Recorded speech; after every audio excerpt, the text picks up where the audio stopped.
Hey, what's going on, everybody? Welcome back to How's It Going to End? How you doing? That's great. I have someone here. I have a human being. Yeah. Austin Archer. What's going on, man? Dude, just chilling in NYC. Just chilling. New York City style. Oh, yeah. Uh-huh. This is really fucking cool to have someone. I think you're the second person that I've had with me in my bedroom. And this is just cool. You know, I knew that when you said you were coming here, I was like, we have to set something up. We saw a incredible movie, and we're going to talk about it for sure.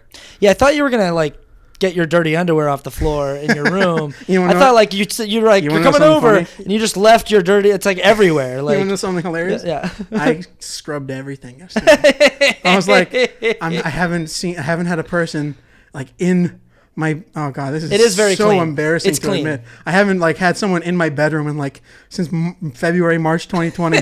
Scrubbed everything. The floors, I cleaned all the dust, and yeah, no. Nothing gets me to clean more than knowing that there's people coming over. Yeah, exactly. Yeah. No, it does look nice. I want to reiterate that to people. It's nice. It's clean. It looks good.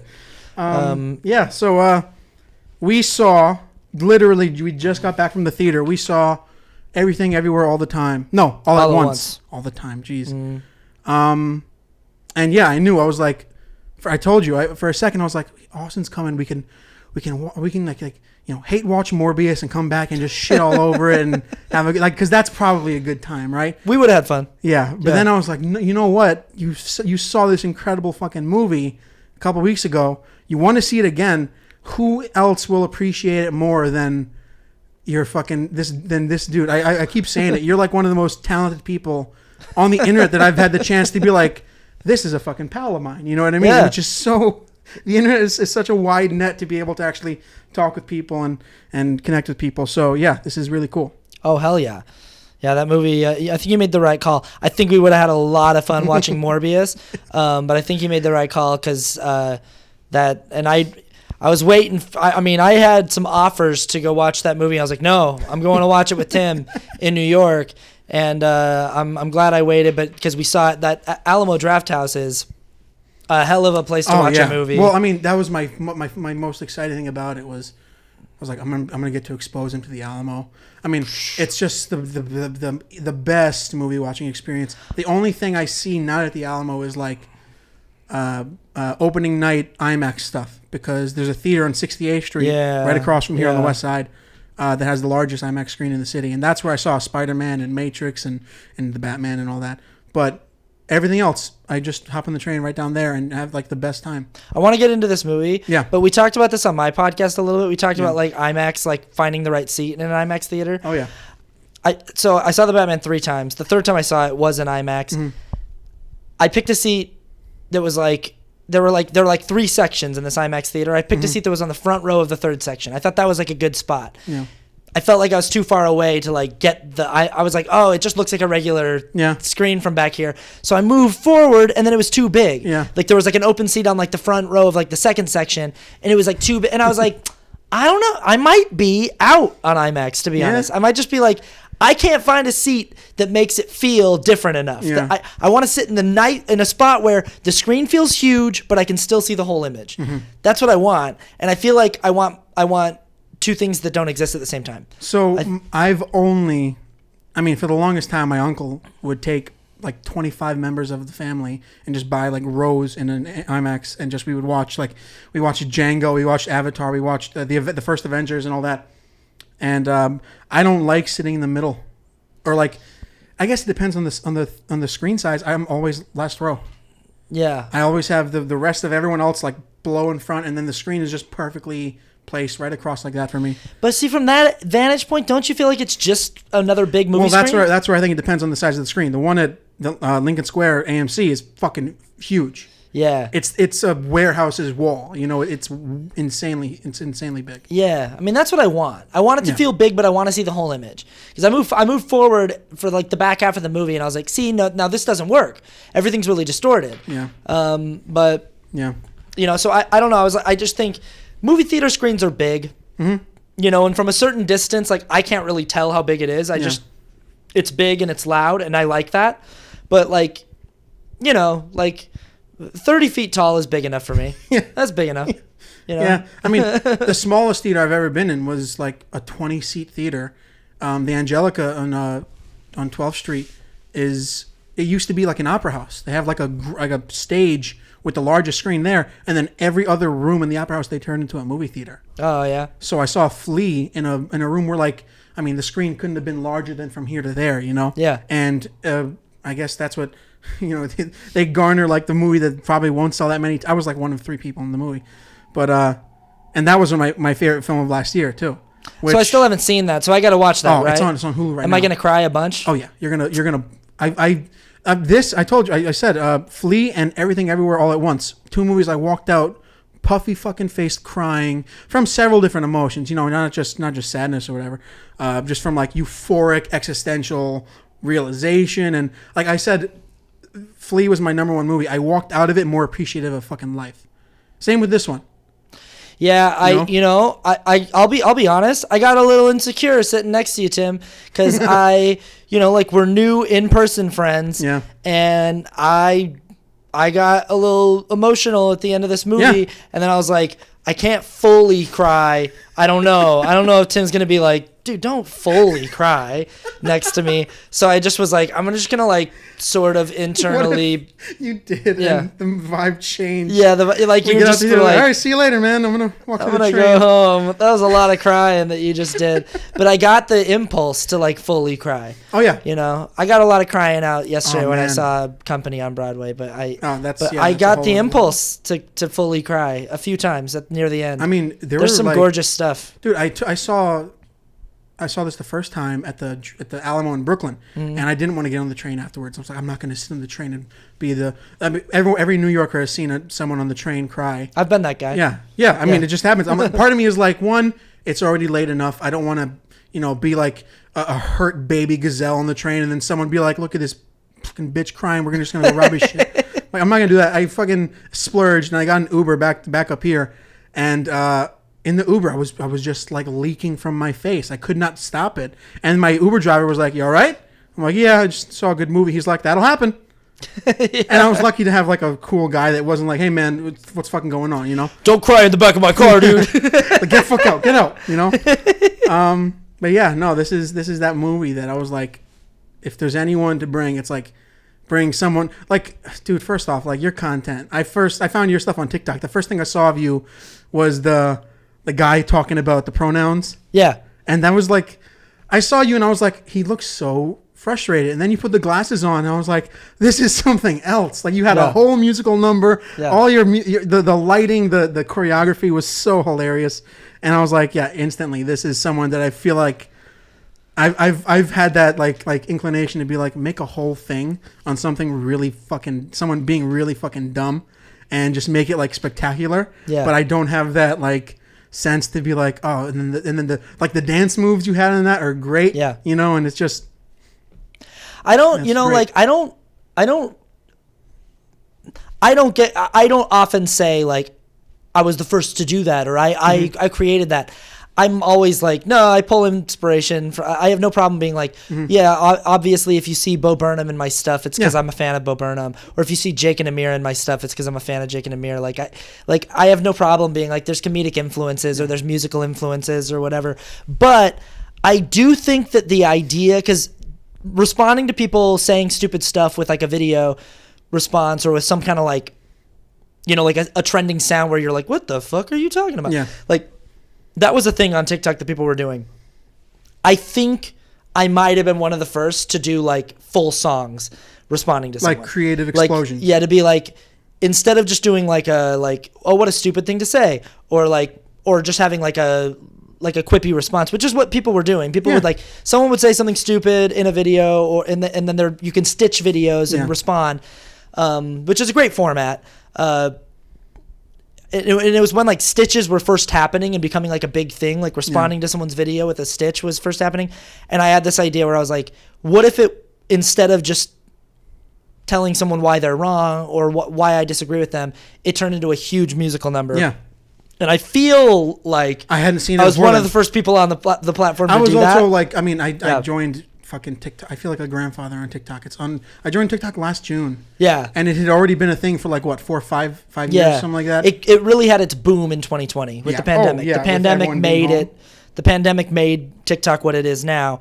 But like, yeah, and I'm not going to say I'm the first person to do that. That's just one of the things where I'm like, that's an idea that I know I didn't get from someone else and go, oh, that's a good idea. I should do that. Yeah. I know that was an idea where I was like, I think this is a smart concept. And then I saw a lot more of it after I started doing it. And I don't know if that's just like when you buy a car. It's 100% people being like, this is fucking cool. Let's try something like that. You know what I mean? That's the shit. But that's what I do. I do that with other people. I watch other people do stuff and I want to do that. Who said, what's that quote? Nothing is original. Nothing's original. Nothing's original. That's just how it is. And what just a perfect comparison to like a movie like this, just a creative explosion in every sense of the word, from score to what's shot on screen. And here's what's so great about this movie: original cinema. It's an original idea, but also like, here's the thing about originality is, originality is like, you don't need to worry about reinventing how to make a movie, because they're pulling influences from all over the place, and you can see the influences. They're pulling from all over the place, and like you can see like what these guys, Daniels, like what they're into, and you can see definitely the kung fu influences and like really pulling those movies into this, but they're doing their thing with it. And we talked about Daniels on the train right up here. Like, it's so great when you see a new director, or in this case, directorial team, whatever you want to call it, like Coen Brothers, or, who right from the jump, their first movie was Swiss Army Man, but before that they were doing music videos. Right from the jump, they have such a clear voice. And you can see it, and you're like, oh, these guys really have a point of view and a voice. And it's so distinct. It's very unlike anything. I mean, even from a music video, Yeah.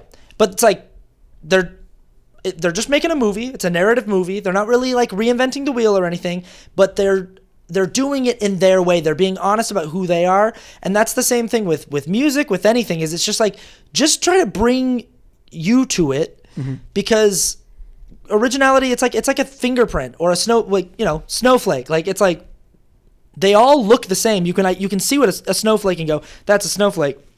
But they're all uniquely geometrically patterned. Yeah. Same with a fingerprint. If I showed you a photo of a fingerprint, you'd go, that's a fingerprint. You know what it looks like, but every single fingerprint on the face of the earth is unique to that person. And that's the idea with originality. It's not about finding a story structure that's never been used before. Done. Exactly. So when people are like, oh, they ripped off the idea of multiverse. First of all, Marvel didn't invent the idea of multiverse. That doesn't belong to Marvel. It's like a theoretical concept in quantum. In quantum physics. It's not a real, it's. I love the idea of someone going to Stephen Hawking and being like, hey man, you're a hack for taking that multiverse idea from Disney Marvel. From Marvel. Yeah. But they don't need to invent the concept of multiverse to do an original multiverse film. Yeah. To do a film that is original. Here's what original means in Hollywood. It's not attached to existing IP. It's not based on characters from a book or from a graphic novel or anything like that.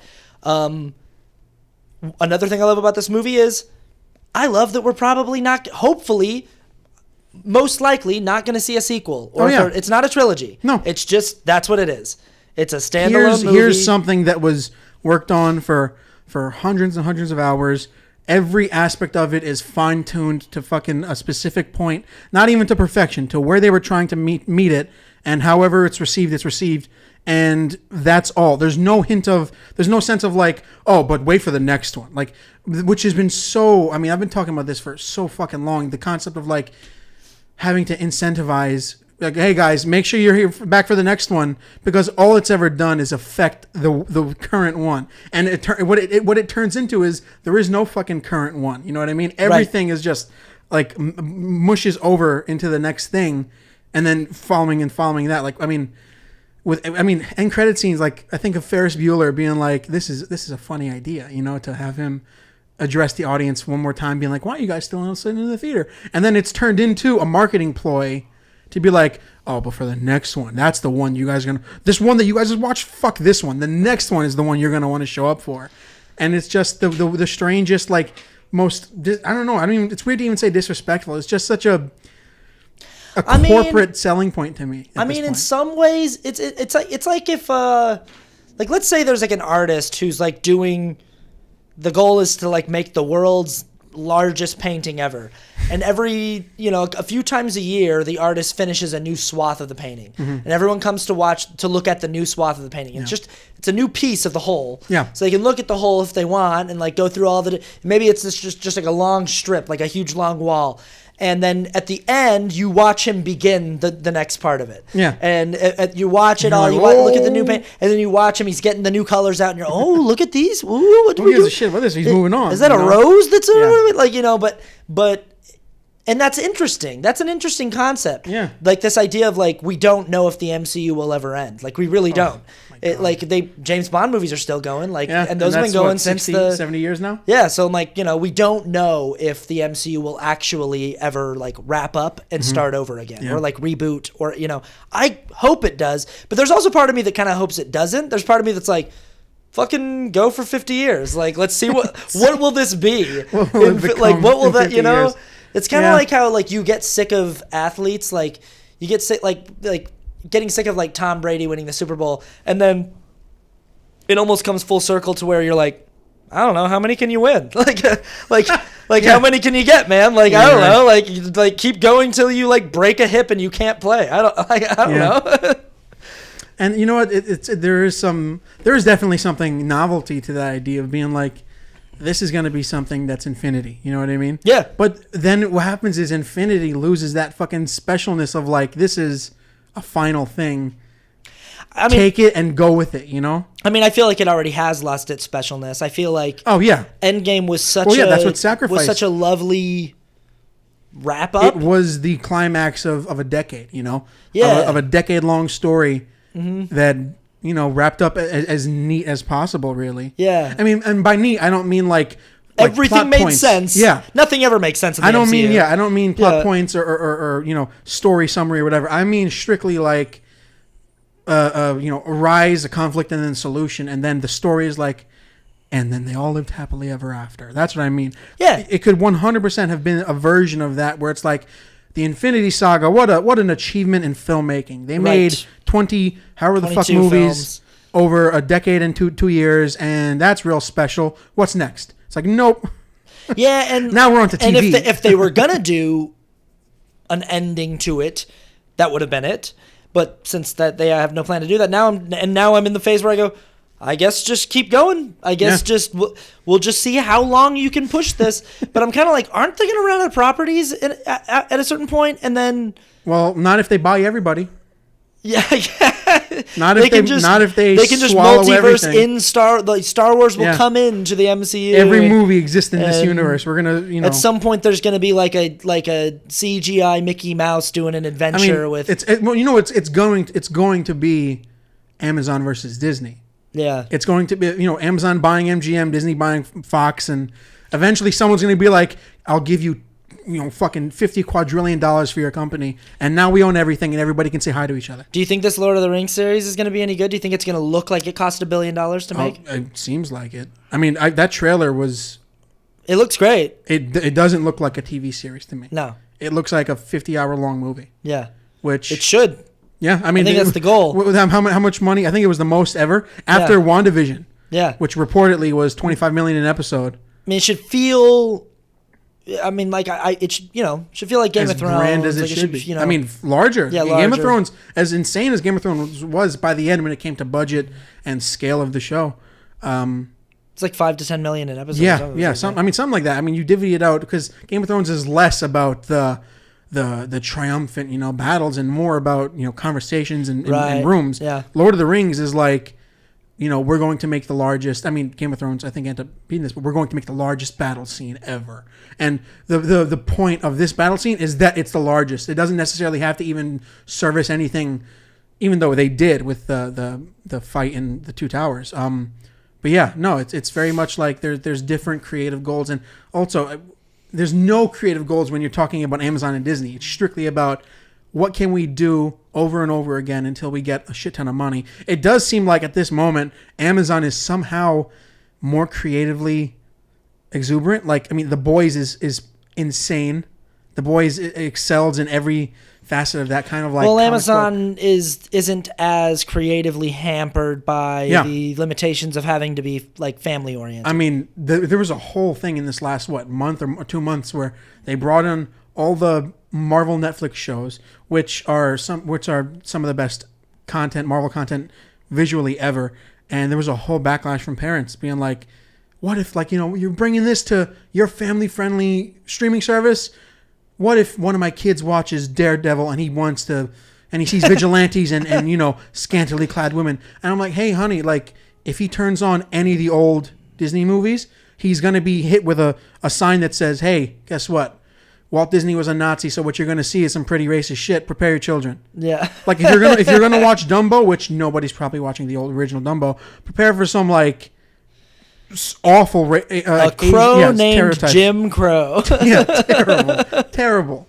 And then the automatic reaction of that is like, okay, Disney going, okay, fine. The stuff that your children are watching, which is our Disney Marvel shows, no more blood. They removed blood and gore from, I mean, as much as there was, which it was all CG anyway. Nothing was actual physical blood from Falcon and the Winter Soldier. Oh wow. There's a shot of like a dead guy, and he's fake blood splatter on him, his eyes open, and then the next shot is him. He looks like he's sleeping. All the blood is gone. His eyes are like peacefully, and if you look at it the right way up, because it's upside down shot, the mouth is so choppy because they tried to make his mouth kind of like peacefully, like this guy slept to death. He didn't get hit by a fucking a spear or whatever the fuck, Yeah. All right, so Everything Everywhere All at Once. So Yeah. This movie by Daniels. It's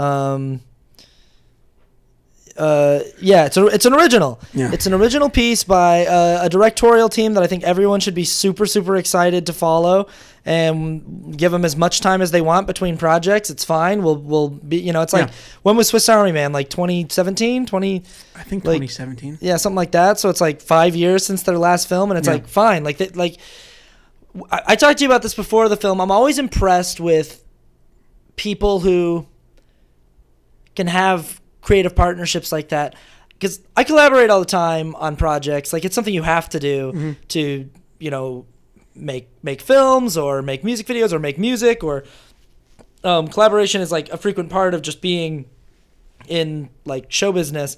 But to have a full-time creative, like, where like the brand of your creation is tied to this other person, like your career is like me and this other person, the amount of trust that takes, and also like the amount of like, but I will say this, like I had a songwriting partner for like 6 years when I was in my early 20s, and we worked together for a long time. And there was something freeing about being like, it's not all up to me. Like, there's something kind of freeing in going, all I have to do is come up with half the idea, and I trust the other person to fill in the gaps, and I usually trust what he comes up with. Yeah. Like, usually, like, my friend and I would sit there and we would write songs where literally, like, I would say a line, he would say a line.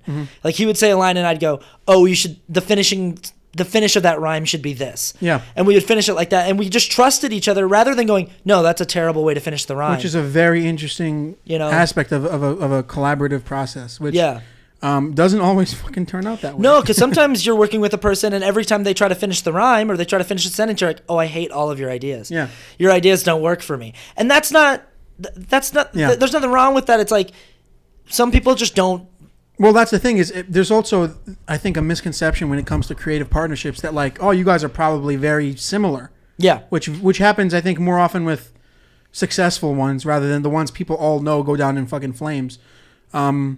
I think of like duos like, I'm a big Good Mythical Morning guy, Rhett and Link and all them. Yeah. And they're very like different in their own ways, and that's what the creative process benefits from. Because if you're the same kind of person, and it's not necessarily, being able to finish each other's, thoughts or sentences, it's more about how is the process, how does it bounce between, like, Joel and Ethan Coen, they're very similar in that they have this picture that they can vision for by the end of the process, but when it comes to something being done or something being changed, they put that's the big thing about it, is trust.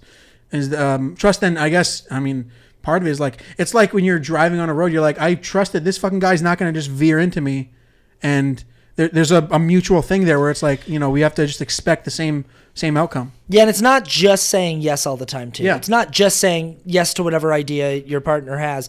It's also like trusting trusting each other enough to say no sometimes, or to say like, I don't think so. I don't think that's it. Yeah. Or to say like, I see where you're at. Like, I see where your head's at. I think this might be a better way to achieve that, and trusting each other with that. Trusting each other. Because I've also had creative partnerships where it felt like the person was shooting me down always. Where like any idea I had, and it almost felt like they were just going to say no to, like, it was almost like the other person just wanted it to be their idea instead of mine, and that doesn't work. Yeah, no. Where it's like, because I'm like, but that was also a matter of trust on my part, where I'm like, I'm not trusting this person, or that this person has the best interest of the project in mind. Yeah. What I'm afraid of in that situation is that this person is saying no to me out of ego. Yeah. That they're like, well, I want it to be my idea, not yours, and I don't like that you just came up with a good idea, so I'm just going to say no to that and change it to something else just because. And I don't know that that's actually what was happening, but what that is like there's a lack of trust there. Of like, and it's usually those relationships that never fucking make it out. Right. Those creative relationships where it's like, all right, well, I guess I'm going to go do this over there, you can do that over there. Right. And that happens. But I think it's a matter of like, trusting each other to know that like both people are, if I say no to you, it's because I genuinely think there's a better way to do what it is that you're trying to do. I think we saw like the best version of this literally before the movie started. At the Alamo, they don't play, before the trailers, they don't just have a black screen. They do like trivia. They do trivia, they show clips related to it, or you know, something like that. And we saw, the Alamo, the production studio at the Alamo were interviewing the Daniels, and they said, "Can you pitch us? We might not we're not going to make it because it'll be too large, but pitch us your version of like a don't talk at the movies thing." And the way that they bounced back and forth with each other was like, this is a creative team that with no barriers to like confine them, just constant creativity back and forth. Whether it started from everyone, seeing the guy talk on his phone to the guy's family comes in and everyone's like, listen, it's okay. You can just be in the moment. And then they're both like kind of cracking each other up. And that's the perfect version of that. And that's how you get a movie like this that is so seamless, that feels so singular, in the mind, Well, and I mean, I think done right, two heads are better than one sometimes, like two. Oh, yeah. Sometimes one head is what's needed to be like, to bring it all into focus, just like a singularity of vision of like, let's just get behind this person and just go with this person. This person's got the idea. Let's just do what we can to help them. And a lot of times that's what filmmaking is everybody trying to help whoever the person at the helm is do their thing. Yeah. Usually, I mean, for me at least, as an actor, that's usually what I'm trying to do is like, how can I best help the director make the movie that they're trying to make? Because it's not my movie. Yeah. I didn't write it. So how can I best help them make That's the function of everybody there, I just want to help them make the movie they're trying to make. You're a piece. You're a tool to a final product, Yeah. But like with two people, especially with a project like this, where like you can just imagine how they were fueling each other. As someone said, what if we go here with it? And then they just top each other. And you can feel that in the writing. Yeah. Of like pushing the joke to like, just being like, let's do it. To the peak of where it could be. Yeah. Also, like, just the use of, I don't know that I've ever seen. The fun thing about multiverse movies is, and I think that to some extent, time loop movies have this thing too, because a time loop is also a sort of multiverse in and of itself, where it's like every time the loop starts over, you're in a new option, you're in a new path. Is from a writing perspective, it's like we really can do anything. Like we can go anywhere. And so you get stuff like Porky Pig Spider-Man and Into the Spider-Verse. Like you get, Oh, I mean, talk about another collaborative effort. Yeah, exactly. But you can see them. I think almost the problem with doing a multiverse movie is going like maybe laying out all of the ideas of like, what are all the places we could go to? Mm-hmm. What are all, and I don't even want to, are we doing spoiler less in this talk? For now. It's going to be spoiler free for now. And then I'm going to put a spoiler warning because I don't give a fuck. Go watch it.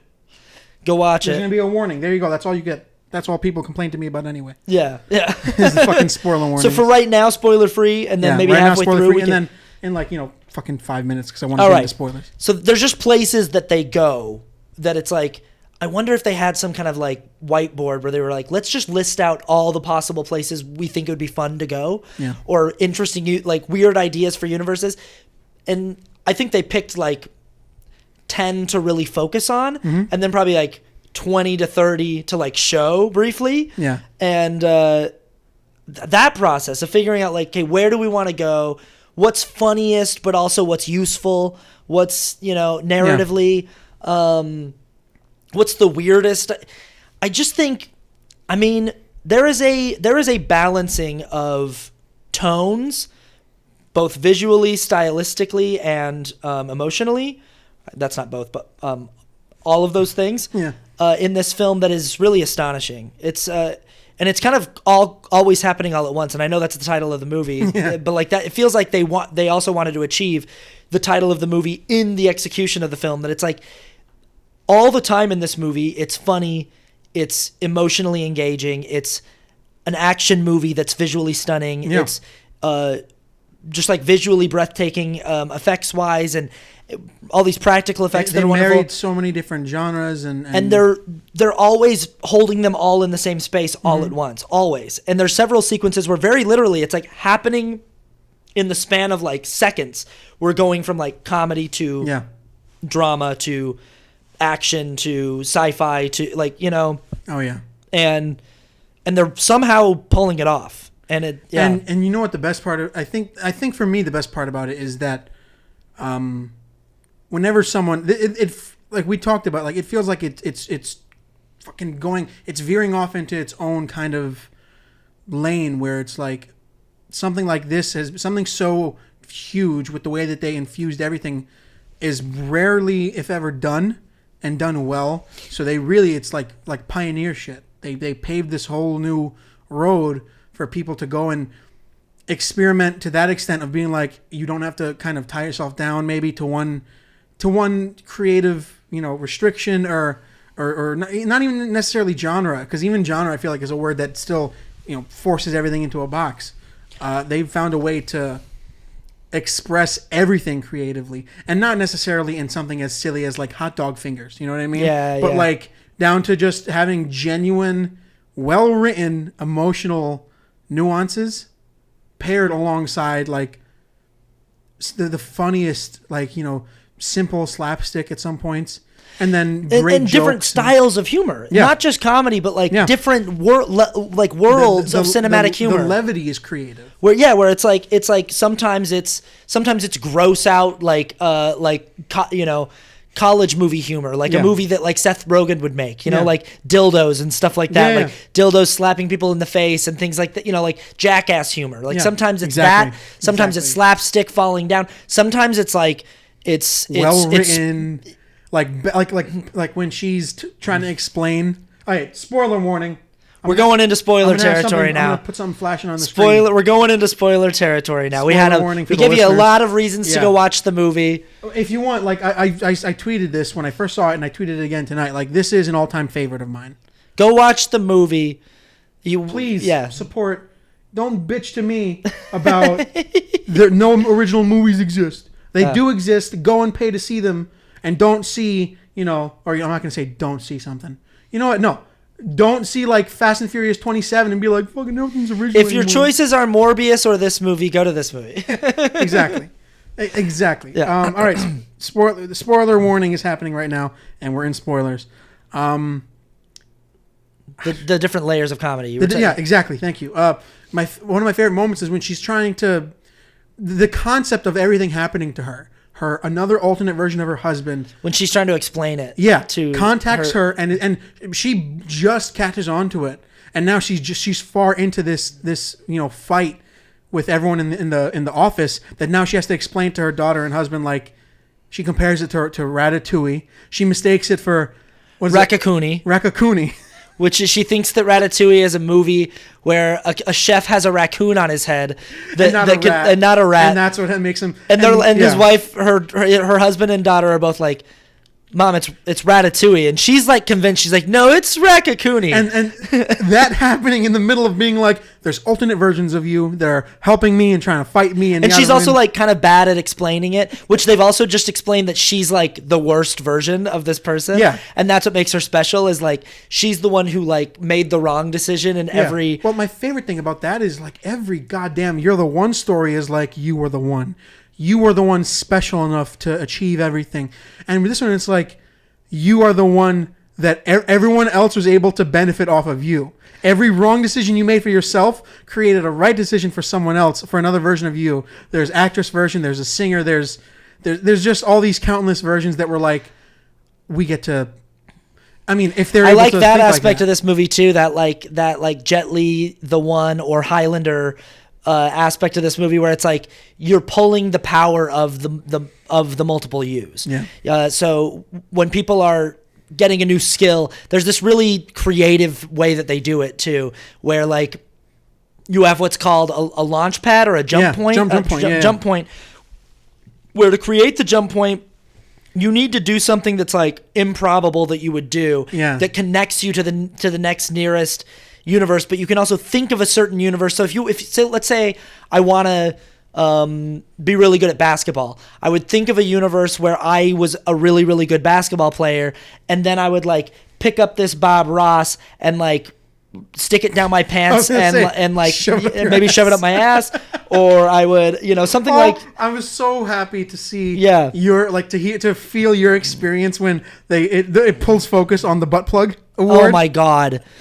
The butt plug award, like and they're fighting over. I like that they blurred it. That's so funny. Which is just another. It's just another. You feel like you're watching Cops. It's just another. But that's a funny gag. Yeah, it's another creative visual humor that like they could have shown. Like it could have been covered by shadow of his shirt or they could have just done it. Because it also might have been really funny to just have his dick out. Yeah, like it might, like that's also a funny choice. But like the fact that they pixelated it. Yeah, not even just like blur, like a circle blur. They pixelated his junk, which is really you never see that in movies in the theater. No, like that's a really funny choice. But it's also like how sometimes like bleeped swear words are funnier than swear words. Yeah, like it just depends. It's the impact. Yeah, and then the culmination of that fight with trying like the fact that's like that's the most like Jackie Chan style fighting where it's like it's all just in front of you trying to take something and me trying to be like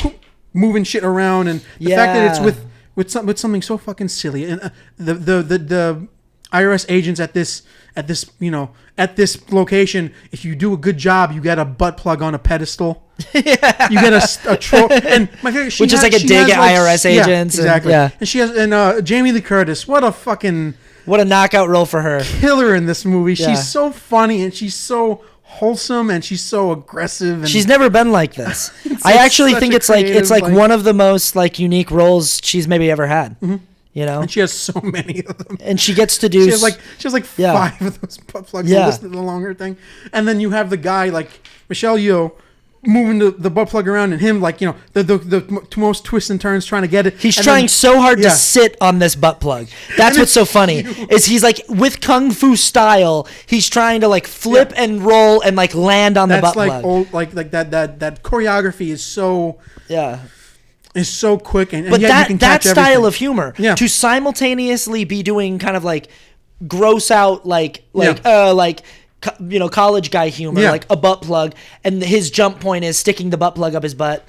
But to be doing it with, you've seen that fight. It's a Jackie Chan style fight of two people trying to get one person trying to play keep away with something, and they're sort of sliding around doing cartwheels and flipping. But what they're trying to do is he's trying to get that thing in his butt, and that is so funny. They're so I don't know who that I'm trying to actually find a bunch of the stunt performers in there because they are just incredible. Like there's always, you can kind of look at an actor sometimes in something and be like, that's a stunt performer because maybe visually they're not emitting any emotion, or sometimes it's the other way around. Sometimes it's both. These guys were like so invested in looking invested on camera, Oh, I mean, and then there are like kung fu comedy movies where they sort of like don't go all in on the kung fu. They went all in. Yeah, all in. They went all in on it. Where like it's incredible. There's even the thing that we talked about of like there's a thing in old kung fu movies, and this has sort of been a staple for a long time in the genre of like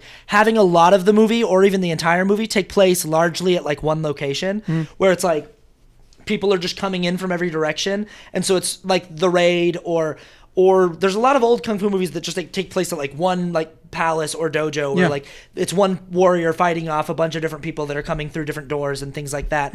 This takes place at this like IRS office where she's getting audited, largely the first act at least, and we're jumping in and out of different universes, but our kind of hub universe is this office building, and that's like them knowing their genre, knowing what they're in, but they're committing to the kung fu and it looks great, and they're also being playful with it. Like, what's his name? The husband's. I don't know the actor's name. I need to learn his name. I don't know. I hope I don't butcher this. Ke Huy Quan. I'm probably pronouncing that wrong. He's short round from. Exactly. Short round.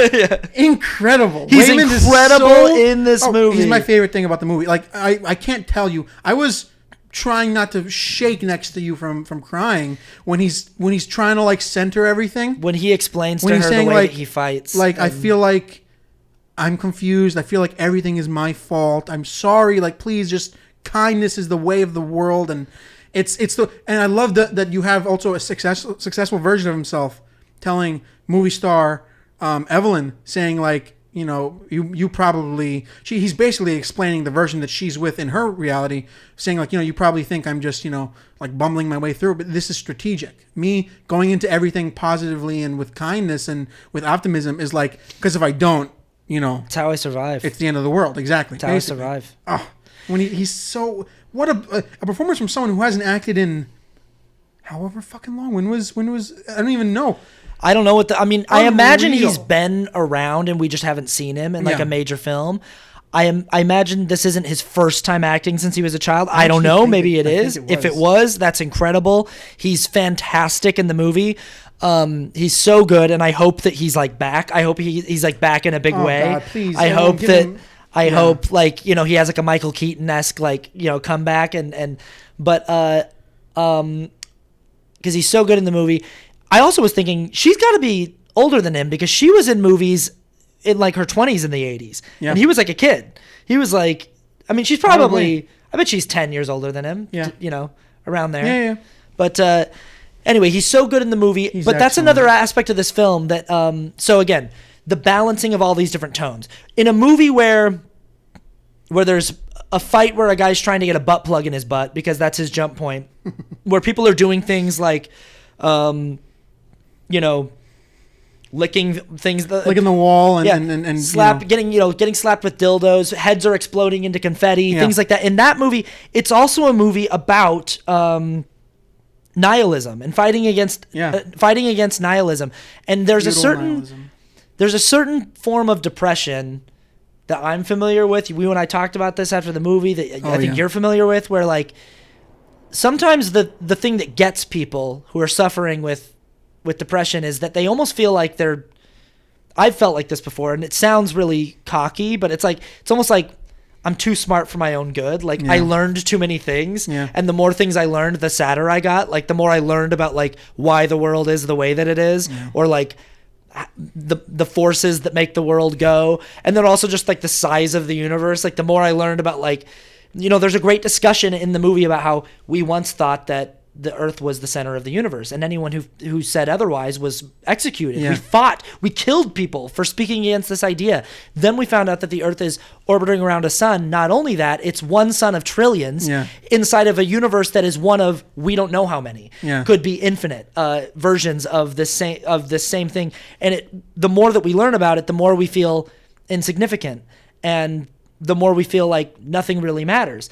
And there is like an existential sickness that can come from this, where people can feel like, why would I even bother going through the pain and turmoil of life if it really is this inconsequential? And one of the side effects that happens in this movie, now that we're talking spoilers, is like her daughter, who gets exposed to the totality of the multiverse, who becomes able to... Which is such a interesting type of villain to have, is someone who Like you'd think that like the story would be like she created the bagel, the everything bagel, which is so great because it's a great everything. bit.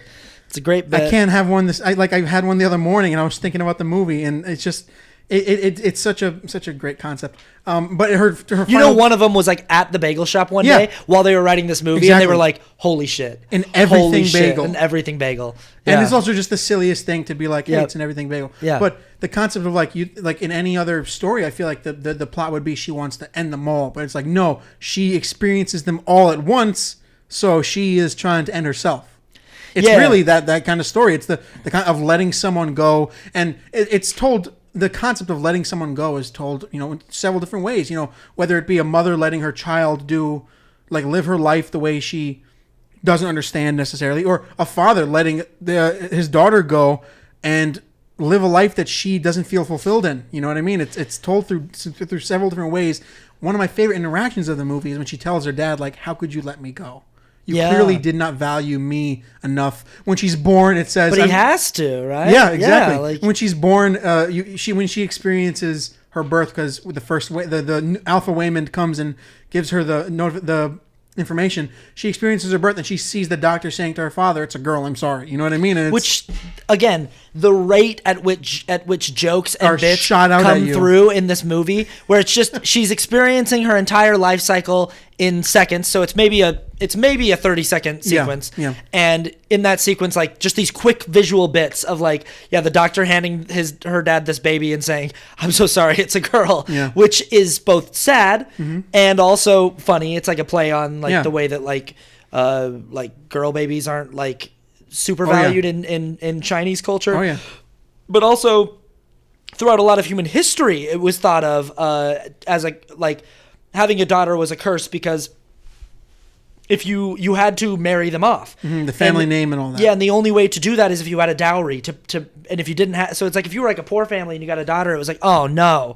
this is just a mouth to feed, and so that the layers and the speed at which these layers are fired at you in this movie, where it's funny and sad and real, and I think that every time, what's funny is that I'm so happy that you noticed at the same time I did. There's just so many great visual gags in this movie when they're talking about the side of nihilism that doesn't necessarily, to put it bluntly, like get you down in the dumps. The idea of like, as bad as it is, there's always going to be something to love, right? So when they're talking about the hot dog fingers universe, where I love that they basically, there's a universe where people have fucking hot dog fingers, like 2001: A Space Odyssey, and you see the dominant human species being the one with hot dog's fingers, killing the ones with like regular opposable thumbs. Yeah, like, and then the hominid apes that would evolve into humans. Yeah, the ones with hot dog fingers killed the ones with our hands. Yeah, and then it goes all the way to, it's like, there may be a universe where we have hot dog fingers, but we got really good with our feet. And then it cuts to Jamie Lee Curtis playing Claire de Lune with her feet. And then she has, even on her hand in the movie, she has a wrist brace from some injury. She has her arthritis wrist brace, so she's got her carpal tunnel, her carpal tunnel wrist brace that she has on in the other foot. She's got it on her foot. And I didn't notice that my first watch. I noticed the second time when you were like, the wrist brace. It's so good, and it's so fast. Like, this is one of those movies too where the replay value, because you just saw it for the second time. Yeah, it's one of those movies where I bet I'm going to be watching this for years and see new things every time, and new jokes, new visual. I didn't read it yet, but I was going to. I wanted to wait until after seeing it again. There's a whole list of like Easter eggs that they put into the movie, whether it be movie references or anything like that. Like, that's just got to be so fun to like, you really like loaded. They loaded this movie with so many visual gags and. You just don't ever see a combination of like great visual comedy told in several different ways paired with something impactful, which, there are great visual comedies that can, tug at the heartstrings or whatever, but when you have something that's so existential and so, a lot of parents don't talk about like these feelings with their children. You know what I mean? There's that there's that whole divide between, like, it's very much the divide you see with Evelyn and Joy in the movie. It's like some parents either like she uses her father as a way to go around her daughter being gay, right? Being like, you don't want to tell him, it'll be too much for him. You don't want to tell. He just got off a plane, and it's very much like Joy knows. It's like, Mom, it's because you don't want to. Like, there's a favorite scene that has no dialogue in it, and it's for a couple seconds cut here and there. It's Evelyn and Joy in their camper car, and Evelyn is very much like looking straight and about to drive, and Joy kind of looks off out the window and is crying. And I'm like, is that the moment when she told her mom that she was gay?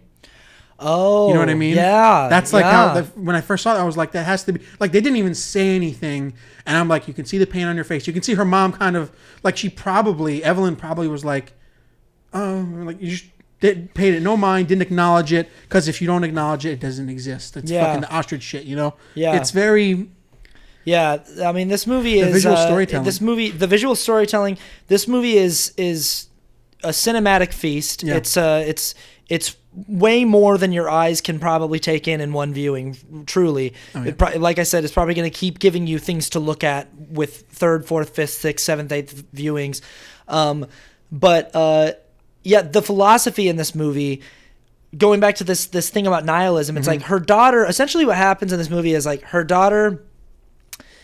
A version of her daughter gets exposed to so many different universes that she becomes permanently stuck everywhere all at once. Mm-hmm. So she is everywhere and everything all at once. She can have access to. I love when she talks about. You realize that everything can be anything. It's a superposition it's just so you can twist it and it can turn into. I can turn this mask.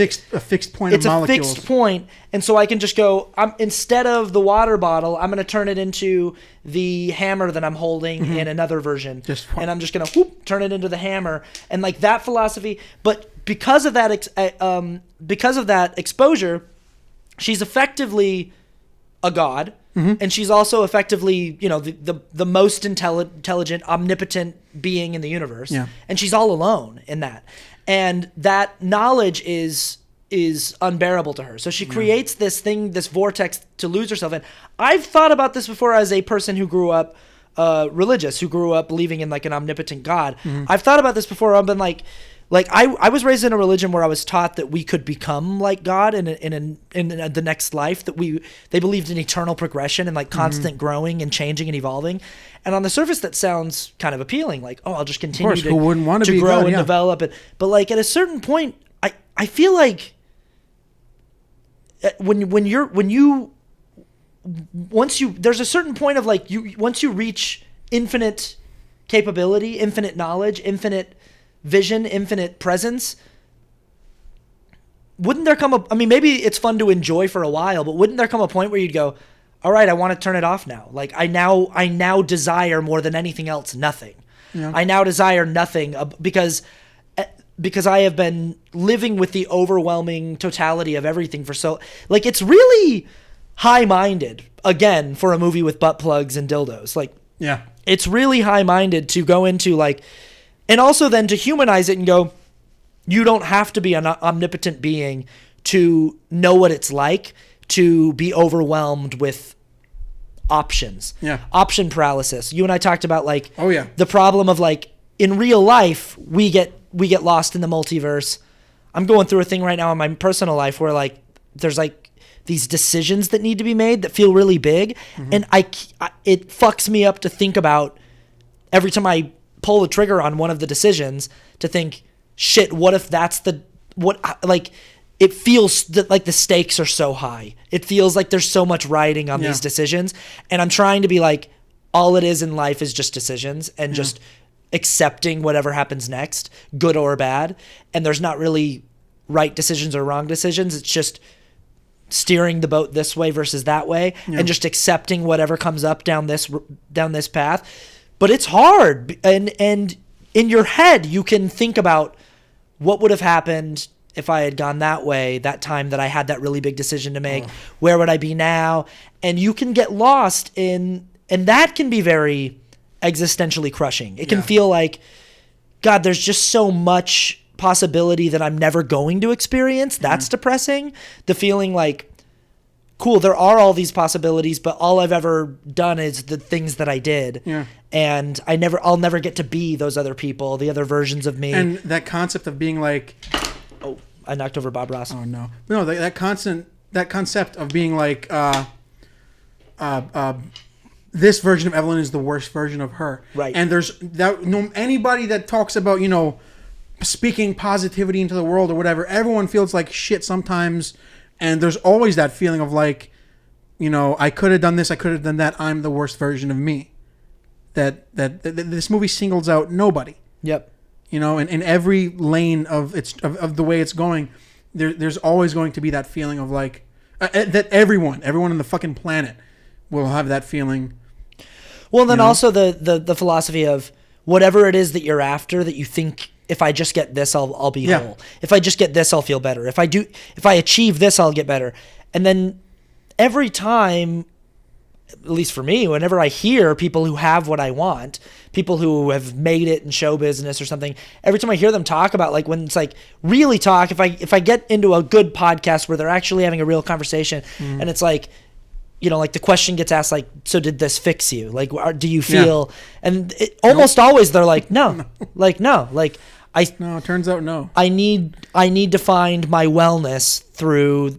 It turns out like that feeling of completion is much larger than any human act. Yeah, I can't just go, now that I have this Academy Award, I'm officially whole. Now that I did my first movie where I made $1 million now, and I bought a home with it, and like now I've done it and I've proven to no. And so even going to, if anything, more achievement can be very depressing. Yeah. The more you gain, the more you know, the more you learn. Well, I mean, if we want to talk about something like that, BoJack Horseman is exactly that. Right. He constantly says, like, I have everything I could ever want. I have no need for anything, and yet why do I still feel like shit? And it's because, I mean, I love that this movie is creating these kinds of discussions already. But like that concept of if you that like dangling of like a fish hook in front of you, being like, oh, if I just keep getting that, and it's very. It's like a concept of like rewarding is nothing. There's no sense of like, if I just get that, oh shit, finally, Well, and so I mean, getting back to the Wayman character too, like because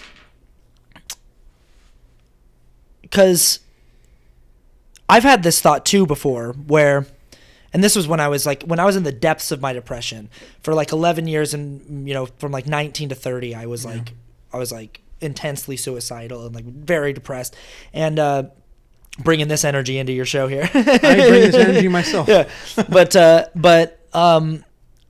I used to think, when I'd see people who would talk about like, oh, you got to love yourself, like self-love, self-care, I would usually think like, you're not thinking enough, like you're not self-aware enough, because I know myself well enough to know that I should hate myself. Well, that's where the I mean, it's not a negative thing. I mean, it's negative in the grand scheme. That's the narcissistic thought of being like, I know too much.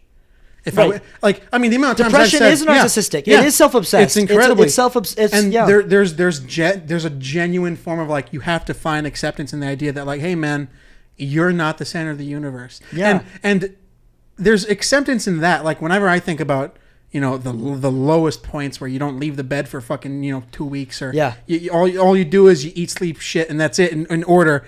And you think to yourself like, I mean, especially over the last 2 years over quarantine and all that, a lot of it was like, what's the point of all this shit? And what I love that I feel like I can't make that excuse anymore when I think about it, because when I think about this movie and that end point when she hugs Joy and Joy is like, do you want to go back inside for the party? And she uses nothing matters as an optimistic jump off point. Yeah, that it's not sad, that it's like nothing matters. And it's not whatever we choose to do, it's okay. It's okay. That's what I mean. Like, it's not like a futile nihilism where it's like you're looking into the abyss. This is the nihilism, like you're looking over opportunity. It's like when I was talking about with like the decisions that feel like the stakes are so high. Yeah. It's actually like the stakes aren't actually that high. It's meant to level everything. The stakes aren't actually that high. It's and bad stuff will happen. Just know that. Yeah. You're gonna get. That's my favorite thing about it, is it's not that like that intense like positivity movement. Yeah. Like my favorite thing. Did you watch Euphoria season 2? Yes. There's that shot with what's the I can't remember her name. She's in bed, and all of her like conventionally attractive thin friends are around her being like, you're a bad bitch, you're killing it, you're amazing. Oh yeah. And she's like, but I don't feel like it, and they're like, but who cares how you? It's literally like overwrite your feelings, just tell yourself this, and that's not how to go about it. That's like the toxic positivity. That's the thing I'm thinking of. Right. And the positivity in the end of this is much more like, just ground yourself, don't get lost in. But also like that depression thing of like seeing people who are like really working hard to like try to enjoy life and being mad at them and being pissed off at them. Like this Wayman character, is it Wayman or Raymond? Wayman. That's what I thought. Like this character, there's a shift that happened in me where I realized, and it's just like him, where it's like she thinks he's kind of stupid. Yeah. But he's kind of like he's probably my silly husband's probably messing everything up. He's just kind of daft, and that's why he's always smiling, and that's why he's putting googly eyes on everything, because he's just kind of simple. He's not a very deep thinker, and she's a deep thinker, and that's why she's sad, because she actually thinks about shit. She's always busy, and something's always happening. She actually thinks about things, and he's just sort of going. But when he lets her know, like, no, I'm thinking about things too, but the way that I survive, the way that I get by is I have to be that way. And I had a similar experience. I'm a sober person. I'm in recovery. Yeah. And when I first was trying to get sober, there were all these people who like their whole life was about recovery. Like, I would talk to them. They'd go like, "Oh, this is the most important thing in my life. Like, this is the most important thing." And I would honestly be like, "Look, I want to get sober, but like, this is not the most like, I'm not gonna be like. I mean, I have hobbies, and it's just dialed up to 11. Yeah, like I have a life outside of this. Like I have like I'm like trying to be like a filmmaker and stuff. I'm a musician. Like I'm not gonna make AA my thing. Yeah. But what I realized after relapsing for several months and not being able to get it was these people that I was sort of looking down on, these people who like had what I wanted, who like were happy or happier than I was anyway, who like seemed to have peace. These people who had what I wanted, this thing wasn't the most important thing in their life because they were boring or because they lacked like vision or because they lacked like they weren't thinking deep enough. It was the most important thing in their life because it had to be. Yeah. They were like, if it's not the most important thing in my life, I'll relapse. Or I'll like it's the abyss. It's literally it's either that or no, So if I don't put this at the top of the totem pole and say, first things first, I gotta stay sober today. First things first, I gotta make sure that I'm staying spiritually healthy. First things first, I gotta make sure that like I'm meditating and I'm taking care of myself and I'm like and like investing in like my program today. And then everything else around me will tend to go a little bit better.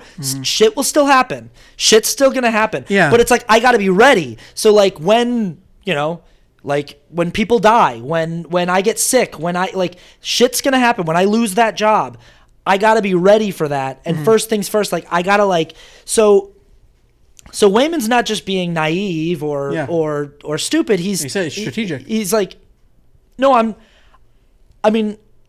I have to prepare myself for when things get hard. I have to try to stay in a space where I can feel my way through things in a healthy way, but also like I'm not like I think it's also about knowing like life is going to get hard. You don't have to like doomsday walk around like just know like you can enjoy the days where it's not so hard. And it's okay. They'll come. The bad days will come. Yeah. Don't worry. Like shit's gonna happen. I think it picks up on both extreme outlooks. Yeah. There's the extreme outlook of like that debilitating nothingness, the bagel. You know what I mean? Like the void of just absolute nothing. I just noticed that he has real hair. Oh yeah, that's amazing. Oh yeah, man. The Sideshow Collectibles, they really got real hair. They really got it down. Yeah.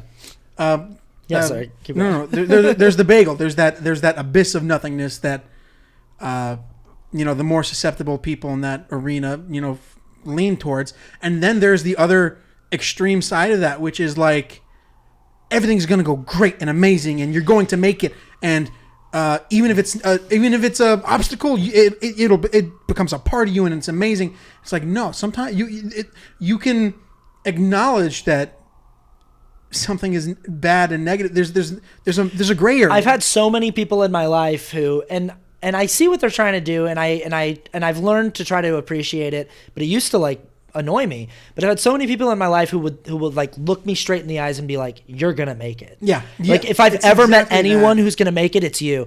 And I'm always like, and people still say it, and I'm just kind of like, well, that's nice. Yeah. But like in my head, I'm like, or sometimes I'll be like, well, honestly, like I don't actually have a lot of control over that. Yeah. Because I could die tomorrow. Yeah. I really could. Like Yeah. I'm in New York City. I could get hit by a bus or something. Like I don't know. Yeah. Like someone could pull out a knife and stab me on the subway. Like I don't know. You know. Like so when someone's like, "You're gonna make it," I'm like, I don't know. Like life is crazy. Yeah. Like we could get hit by a fucking asteroid tomorrow. Yeah. Like or in 6 months. Like I don't know. It's just a very. I mean, I don't know. It feels weird to say human because then I said this at one point where I was like, the human thing is to do this, and then I think it was my uncle or someone was like, why do you talk about like the species like you're not one of the species? And that goes towards the narcissistic side of being like, I got it figured out. You know what I mean? I'm observing humans. Yeah, exactly. Yeah. But there's that thing. I mean, I'm gonna do it again now. There's that human thing to like compartmentalize everything, even fucking simple like chaos, to be like, oh, it was meant to be. It happened for a reason. Or right down to, if something positive happens, you manifested it. If something negative happens, it's a hurdle that you have to get over. You know what I mean? It's almost such a weirdly heightened mental headspace to use. It seems so excessively toxic in both directions. I almost think and I almost think that the goal of, I don't know, fucking happiness. But like even that, like trying to have happiness as a goal where it's like, no, like, because sometimes you're going to justifiably not be happy. Yeah. Like you're not meant to always be happy. That's not what the experience That's what that toxic, like, you're fucking killing it right now. Yeah. I think the goal is like radical acceptance. Yeah. And I think that people are trying to do that when they say it was meant to be. Like, yeah, you go through a breakup and someone says, well, I guess it just wasn't meant to be. Yeah. Or, you weren't meant to be together. And it's like, that doesn't make a lot of sense. Like, why were we together in the first place? Yeah. If we weren't meant to be together, why did we meet each other? Why did it happen? Why did it happen? And then you meet, and then you, going to throw out, you or going to pick up your stuff from their place, and then you walk outside, you meet someone else. That's why you had to go with her to meet this one. And but it's like, no, it's such a. I think radical acceptance isn't needing to find the narrative. I think it's just trying to, and this is so much easier said than done.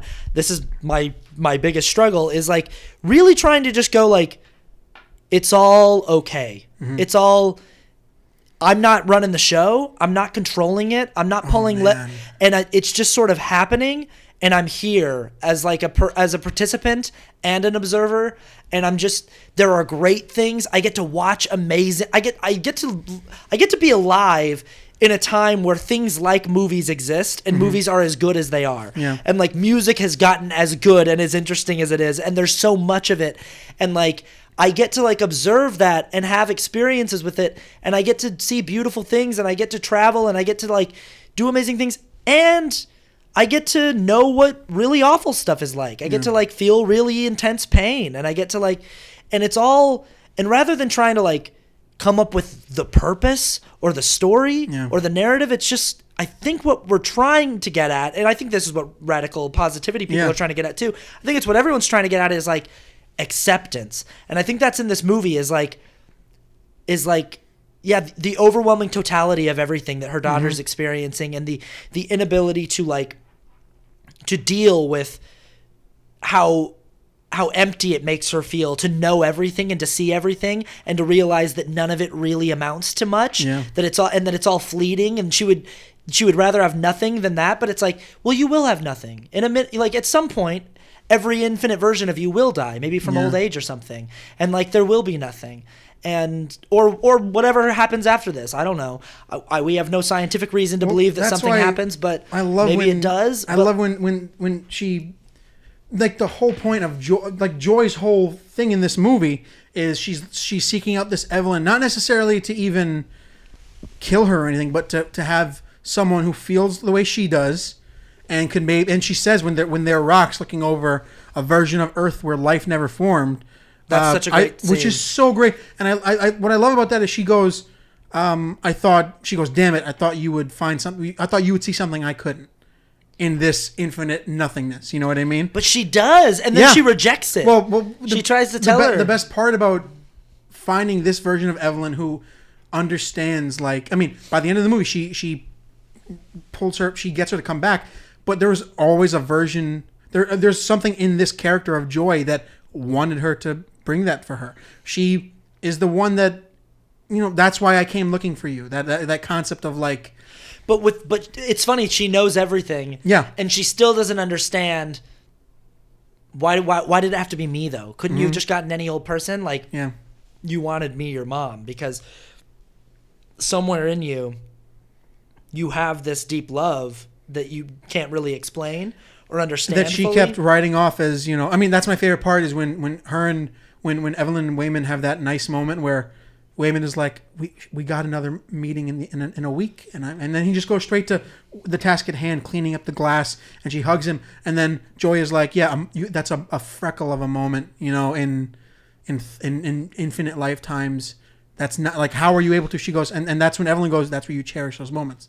That's what life is about, is cherishing those specks of moments. Look, it's like, I understand. Look, like, I understand suicide. There are a lot of people who get very, they feel like it's a very selfish thing. It's a very like, and in some ways it is. Like we talked about, depression can be very narcissistic and self-absorbed, and that's sort of part of the disease. Is like you get very stuck in your head and very stuck in your own world and in your own story, and it's hard to get outside of yourself when you're depressed. And I understand the impulse to be like, it's all too much. There's just too much stuff. It's causing me physical pain. Yeah. The enormity of it. I would rather turn it all off and hit a switch and go to nothing than deal with another day of this incessant noise and stimulus and all the imagery, the color, the paths not taken, the stuff that I tried that didn't work out. Like the weight of it is too much. I get it. I really do.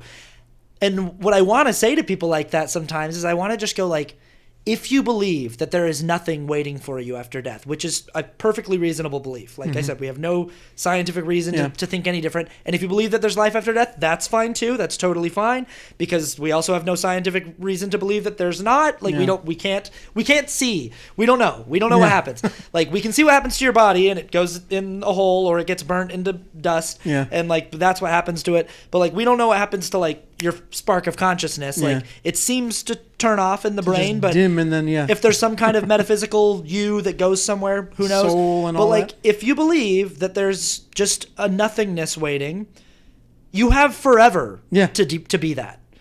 So like what I want to say to people who have that impulse to turn it all off, which I understand, I get it, but it's like you have forever. You have forever to be nothing. You have forever. You were nothing forever before you were born. You get this brief glimpse of what. And it really is like life, being alive, being a conscious person is everything everywhere all at once. It, especially in the 21st century. With the internet and with the reality is literally heightened. It's everything everywhere all at once. You can see anywhere in your phone or on your anywhere anytime you want. We can see images of deep space, like clear images of galaxies like light years away. That's insane. It's just find the things to love. And it's just sort of like, I just want to say to those people, like, yeah, you're going to keep having bad days, and you're going to keep having anxiety, and you're going to keep getting overwhelmed, and you're going to keep feeling existential pain. Try to find some ways to cope if you can with meds or therapy or whatnot, but also like find some things to love, and also like, because everyone that I've met that has taken that path out, and I've had a few friends that have taken that path out, they did have stuff they loved. Yeah. They had stuff they really loved. And I'd be like, fucking stick around just so that you can keep doing that. You know something funny? What? Just on that note, like the concept of sticking to something you love. When I was in 6th grade, I had a social studies teacher who was very much like I think he was like in his 40s. He was divorced. He would constantly boast about how he lived on a hill, and he left his door unlocked because the only thing the lock to his door was a shotgun that he kept, and he was the cool teacher. He rode a Harley and all that shit to school and all that. And then he would do this one thing where every Friday he would come in and be like, "All right, guys, what's your thing?" And then he taught us in the beginning of the year to be like, "What are you grateful for?" And something as simple as getting coffee that morning or whatever. And I remember mine being, because at the time I wanted to be a stand-up comedian. He would have us go around and say, I'm thankful for this in my life, whatever it was. And it would always come around for me. I would go, it always felt strange as, how old are you in 6th grade? I don't even know, 15 or something like that, 14? Yeah. At that age, being like, I'm acknowledging something I'm grateful for in life right now. And I think at the time... Did you say 16 in 6th grade? 15? I don't know. How old are you in 6th grade? I have no basis. 12. 12? Yeah. Okay. I was like 16 in 6th grade? I have no basis at all. So then it was 8th grade. Yeah, it was like 14, 15. Yeah, turning into that. I was also held back in 2nd grade. So I was always the oldest. But still, 16-year-old 6th grader would be old. Yeah. But it was that I never understood that concept at the time. I mean, think about it now, and it's like... Holy shit. Okay. Holy shit. Crazy. All right. I think we went a little too fucking long. Hour 17. That's not that long, actually. Hour 17? I thought it was longer, yeah. Okay, good.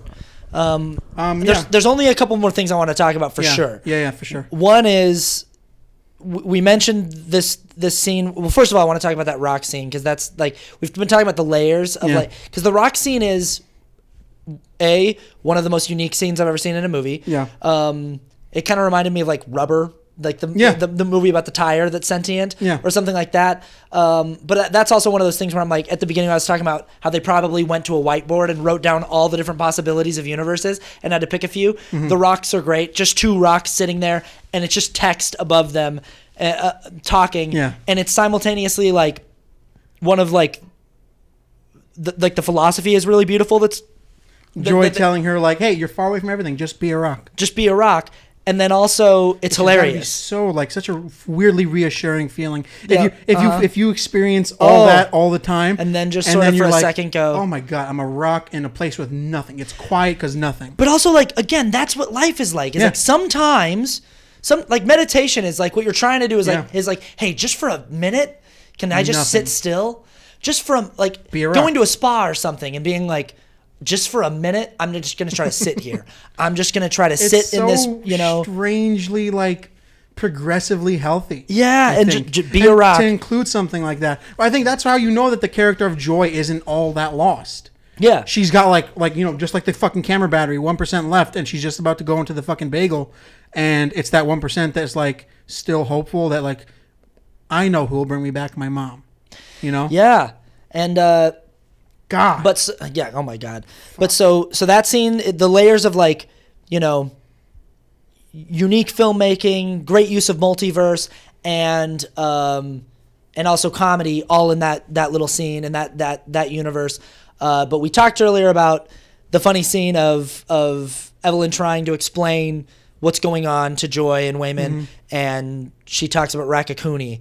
And then we actually get to see Raccacoonie, which is like it. You know what I love most to about that? Build it up by first starting off with her being a chef version of her that knows how to use. She's a hibachi utensils. chef. Yeah. She's cooking in front of people, and I love that she uses that version of herself to face off against a bunch of people. But then because she's experiencing all these lives, she is just exposed to another reality where the answer is to heal with love. So she's about to get fired because her hibachi chef version accidentally fucked something up. Another chef at the hibachi place is excelling, is about to he's amazing. He's killing it. He's about to get her fired, and then we find out the reason why he's such an amazing chef. He has a raccoon in his hat. He's got Raccacoonie on his hat. It's a mechanical little fake raccoon being like doing that, making raccoon noises. And she pulls it off when he's cooking. And it talks. And she pulls it off, and he's like, "Oh no, Raccacoonie, no!"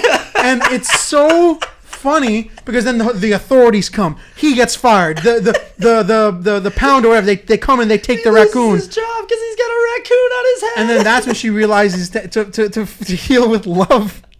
And she goes, "We're gonna get your raccoon." So she tries by controlling him. She gets on his shoulders and she controls it with his hair. The best sight gag is the strides while she's on his head, and then the way they flip it. Then she goes, "You know what? If you can't carry me, I'll carry you." Yeah. And then they go. And she pushes him off towards Raccoon, and then they make it, and it's just. Every it's time just the silliest version of the lesson that they're trying to teach. Every time Raccacoonie was on screen, I was dying Yeah. laughing. It was one of the So funniest good. things I've ever seen. What a just beautiful. That they set up the bit and then they do it. Yeah. Because at first you're like, oh, that's funny that she thinks You know that the what it would name of be like? Ratatouille is Yeah. Raccacoonie. But she's also like, it's such a good payoff because she's also like, no, I'm pretty sure it's Raccacoonie. Mm-hmm. And what's happening is she has information from this other universe that she's like, isn't it Raccacoonie? Yeah. And it's because somewhere else in the multiverse It is Raccacoonie. it's Raccacoonie. And also like somewhere else she works with the guy who's got the raccoon on his head. And we also like we see him like what's so funny is like you don't even predict it. It's like you see this other hibachi chef and it's like they kind of make a deal of like showing that he's really good and you're like, oh, that guy's good at it. And But you know, I mean, when they noted when the first shot of them where they're like, yeah, he's crushing it right now. It turns there's a raccoon tail. there's a raccoon tail. I think it's supposed did to you look see like it on, an accessory. Did you see that on the first or second? This one. This movie's gonna keep Well, on that's giving. why there are several times where I tried to stifle my laugh because for an upcoming joke. Yeah. Where I'm like, oh God, everyone's gonna love this joke. You know what I mean? There's such a joy to being like, I loved it, and I know it's coming. This is great. Oh and my then God. There's that shot where he turns towards her and he's like he's really showboating, and you see a raccoon tail behind his hat. And you wouldn't notice it if you didn't know to look It for looked like it. a part of his just accessories. Because I didn't notice it. So I'm sure the second time I watch it, I'll go, oh, there it is. It's so good. Dude, the Son of a amount bitch. that again, like to have a title like Everything Everywhere All at Once, to have your hub world mostly be in one location. Yeah. So it feels simple and grounded, like 4 main characters ish, but then to do the amount that they do visually and to have so much going on all the time in that movie. There's so much going on. Like once it kicks off, I mean, it's maybe like 15 minutes at the beginning of the movie that are kind of like regular movie. Yeah. And once it kicks It's off like in the multiverse the land, standard like anxiety. There's everything, literally everything happening. Right. But in everything in terms of her one life, which is in already her too one much. life, it's we're getting audited. Oh my God, there's things breaking down in the laundromat. 5 that we minutes run. for the noodles. Go and wake up dad. Yeah, my dad's waking up. Oh no, we didn't make enough food. My daughter's here with her girlfriend, and I've got and all this stuff is happening all at once, and it's overwhelming, and it's too much. You want to know something so great? What? Jamie Lee Curtis's character's name is Deirdre Bobierdra. Deirdre Bobierdra, dude. I love that, but it's spelled Beau Beardra. Wasn't the Raccacoonie guy also one of the dudes Probably, that she hold fought in the like? Doesn't he show up as just like an alternate that she fights? That's the one that the Is he the guy that tries to put the thing in his butt? Yeah, the one that the boss is like, he's really coming to take your job. That's when he shows up. His version of him is here. In her world is there, and I love that part after when she successfully stops him from getting the butt plug, and then it's the other guy just, and then you don't see any insertion, but you see dust come up. Yeah, you see a plume. Well, they actually do that a lot. The getting hit and dust comes up, which is an old it's an old kung fu movie, kung fu type, but it's just so that sells the visual. Because they could have just had his ass fucking clapped down on the floor and you see nothing but you see his body thud. But the fact that there's it's like dust. The impact sells so much harder. It's wild that so here's a weird comparison that I'm going to do for this movie. Yeah. And it is weird, so bear with me. But what they're achieving here, what Daniels are doing, both through visual storytelling and just cinematically with like their use of color and lighting and then the balancing of tones. There's something very like Pixar-esque about it. Yeah. Where like when you watch a movie like Inside Out, where you're like, somehow this movie is simultaneously visually stunning, excellent at visual storytelling, hilarious, heartbreaking, philosophically interesting, and like and they have that, and also original. Yeah. And also unlike anything I've ever seen. And Pixar has that way of like the thing that makes Pixar at its best when they're doing their best work so special is like original storytelling and that multi-layered thing of you're going, this is beautiful to look at, it's a beautiful message, it's funny, it's creative, it's and I feel like this movie has even more of that where it's just like there's layers of jokes on top of.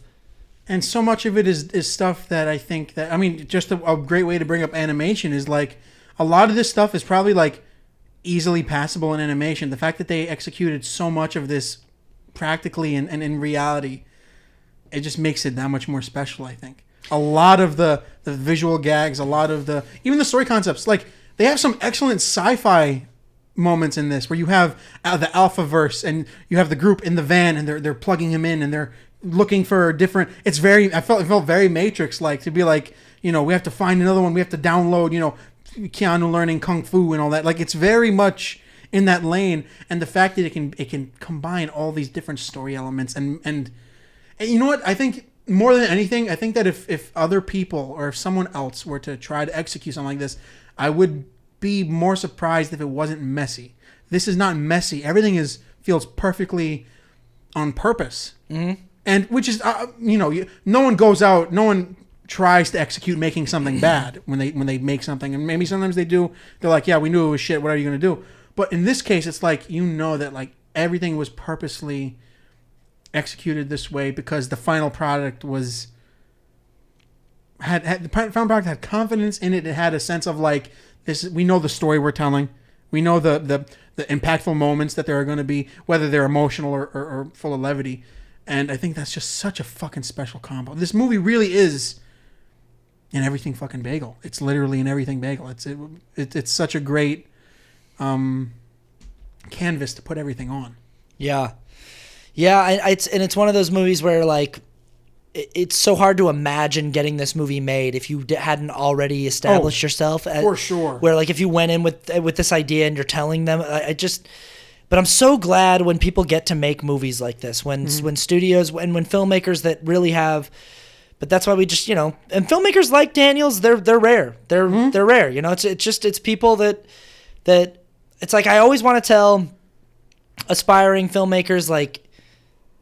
If the most that you're able to raise for your movie is, and we talked about this on the way over here, but like if the most you're able to get together is like $500,000 to make a feature, think about what you can do and fucking crush and knock out of the park with $500,000. Don't try to make a $20 million movie with $500,000. Yeah. Don't try to like stretch it and get like figure out what the very, very best thing you can do with $500,000 is and fucking crush it. Yeah. And show like the ability to show that you have an eye, show that you know like where to point the camera, like what you want the audience to look at, how to pace, how to edit, like how to like if you want to cheapen what you're trying to execute, you reach for something that is just it's funny, it's weird to say impossible because you think about all these, I was saying this too, all these old movies like found cheat codes basically on how to execute specific things. But that's what you have to do too. Is if you want it doesn't. But that's the version of what you're talking about, where you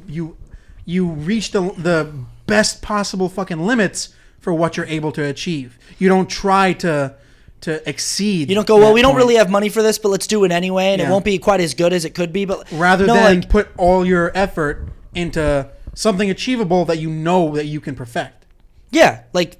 Thinking about something, and then starting from there, and then with the hope of going, now that I've sort of proven myself as like a person who can make it work, who knows where to point the camera, then go to people with a movie like Everything Everywhere All at Once and go, now imagine what happens if you give me $100 million. Yeah. Imagine what happens then. If you really give me a big expensive sandbox to play in, because that's what and sometimes the experiment doesn't always work out. Like sometimes, like there are filmmakers that are just better with limitations. You know. Yeah. But like sometimes it's like Taika Waititi, where it's just like he did a lot with micro budgets when he was first starting out and stuff, and showed a lot of like creativity, and then was like, watch what I can do with a Marvel budget. And it's like one of the most, I think his movie in the Marvel Cinematic Universe is like one of the most visually distinctive in the canon, where it's just like it's probably the only one where you can really feel the presence of the director. Like that, and maybe the first Thor with Kenneth Branagh directing, like you can sort of feel the presence of the director there. Yeah. But like you can really feel. That's always amazing to me that was fucking Kenneth Branagh. Yeah. Also, I'll say like the first that that first argument with Thor and Odin. Yeah. It's the best acting. Yeah. Of all the movies. It's that great. There's some father-son dynamic, the explosion of emotion and all that. There's some shots I don't love in the first Thor. Like he does a lot of like tilted. The Dutch angle. Yeah, the Dutch so angle. Fucking much. And I mean, also at that time, when did the first Thor come out? 2011. Or I think earlier than that, like 2008. Yeah. I think it was. I think it was the same maybe. year as the first Avenger. I think it was 2011. Yeah. But yeah, no, I mean that's the reason why with me it's like you tried it. Maybe, I mean, you oversaturated it, fucking, of course, but there's something interesting where it's like, oh, you didn't shoot it the same as, and it was also the first three, really. You compare it to, the Incredible Hulk and Iron Man. But, yeah, no, definitely. I mean, God, that's why this movie was just a creative burst on every fucking level. Yeah. On every level. Yeah. Yep. Oh, I can't wait to see it again. I'm excited to see it again. I need to see it again. I'm excited. I'm glad that we went and saw it. Yeah, man, this was fucking awesome. Thank you so much for making time out of your trip here to do this. This was awesome. Yeah, I'm glad I got to do something while I was in town. I was like, I got to see somebody do something. Yeah. So this is great, and it was a great movie, and I'm glad I got to come over here and see the bachelor pad and see the, looks great. I'm gonna put photos in the video podcast of just what everything really looks like. No, it looks great. It looks great. Yeah. It's all right. No, tell everyone where they can find you. Your pal Austin, Instagram, TikTok, and Twitter, and YouTube, Austin Archer. You can find my podcast, People Pleaser with Austin Archer, wherever you get podcasts. Tim's been on a couple episodes. Yeah. We talking about movies. We talked about the Fast movies, and then we talked about Batman. But it's your pal _ Austin, or just if you look up Austin Archer on most of those places, you'll find me. Yeah. So yeah. You guys can follow the podcast on my YouTube channel, Comedian of Cinema, if you want to watch it. If you want to listen, you can go wherever you listen to podcasts and just look up How's It Going to End. If you could leave a rating and a review, that would help a lot. I have to start asking for that more because I don't think I do that enough, and I feel like sometimes even a couple of those make the difference in helping this reach a new audience. Because I'm always saying, like, whenever I say hey everybody, I'm talking to people from Instagram. You know what I mean? Yeah. But rating and reviews help expand that shit, and you can follow me on Instagram and Twitter, Comedian of Cinema. And awesome, thank you. See ya. Bada boom.